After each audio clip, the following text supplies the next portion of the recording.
You think your HOA is bad because they fined you for the wrong shade of beige? Try this one sunny Saturday. The entire community lake access, 40 years of family picnics, kid duck feeding, and quiet fishing, was suddenly barricaded by a jacked-up F-150, engine still ticking, angled like a middle finger to the neighborhood. Standing on the hood in her too-tight polo, clipboard in one hand and smug grin in the other, was Karen Whitaker, HOA President Extraordinaire, barking that non-compliance fees were now $50 a head to use common areas under new management. Frank Thompson, the quiet retired civil engineer 2 houses down, had already been their favorite target. Last year they slapped him with violation letters for a mailbox that was 0.3 inches too high, and spread rumors he was difficult and anti-community. He never argued back, just nodded politely, fixed the mailbox to code, and went on mowing his lawn. But when Karen laughed in little Emily's face, "Cry all you want, kid. Rules are rules," as the 6-year-old clutched her breadcrumbs and walked away from the ducks she'd fed since she could toddle, something in Frank clicked. Not rage. Precision. For 2 weeks he watched. Every morning the truck rolled in at 7 sharp. Karen added signs. Private community access. Violators prosecuted. She quoted covenants nobody remembered voting on, threatened liens, and reminded everyone how order keeps property values high. Neighbors grumbled but paid up or stayed home. Nobody wanted the hassle. Frank documented license plates, timestamps, even the fake security badges that looked like they came from a costume shop. He pulled county records at night. The lake access easement dated 1972, ironclad, public use protected under state law. No HOA could privatize it without a vote and filing, neither of which existed. Karen noticed his silence and got bolder. She parked the truck closer to his driveway, aimed a security camera at his porch, and casually mentioned at the next meeting that certain residents were undermining community harmony. Frank smiled, sipped coffee, and said nothing. Inside, he was calibrating hydraulic pressure charts. The breaking point came when Karen denied access to Mrs.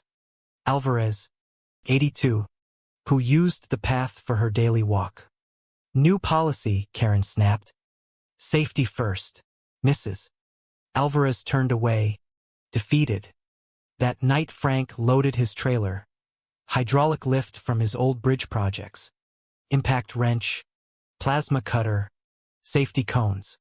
He printed the easement docs, Army Corps clearance for waterway-adjacent work, and a polite letter citing Title 33 Federal Code. Saturday morning he rolled up in work boots and high-vis vest. Karen strutted over, arms crossed over her belly. Frank, this is private property now. Move along or I'll have to call. Morning, Karen, he said evenly. I'm exercising my legal right to remove an illegal obstruction from a protected public easement. You might want to step back. This requires a safe perimeter. Her face went from smug to scarlet. You can't touch my truck. That's trespass. It's trespass when it's illegally blocking public access, he replied, already positioning jacks under the front axle. The hydraulics hissed to life. Wheels came off first, clean, efficient. Then axles, drive shaft, engine mounts. Each piece stacked neatly like a mechanical art exhibit. Karen screamed into her phone for the sheriff, but the deputy who arrived read Frank's packet, shrugged, and said, Sir has authority. Ma'am, produce your easement modification permit. Karen fumbled. No permit. No vote record. Just bluster. By noon the truck was a skeleton, frame sliced, parts arranged in a perfect circle on the gravel. Channel 5 showed up. Neighbors cheered. Kids ran to the water. Karen stood frozen, clipboard trembling, as Frank powered down the tools and handed her a copy of the easement. Next time, Read the covenants before you invent new ones. The HOA board called an emergency meeting. Karen resigned that night. Turns out several fees had vanished into her PayPal.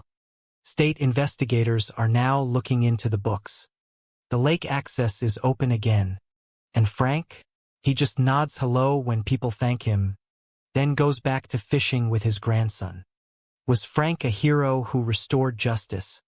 Or a dangerous vigilante who took the law into his own hands? Should he have waited for bureaucracy to crawl? Or was the truck disassembly the only language Karen understood?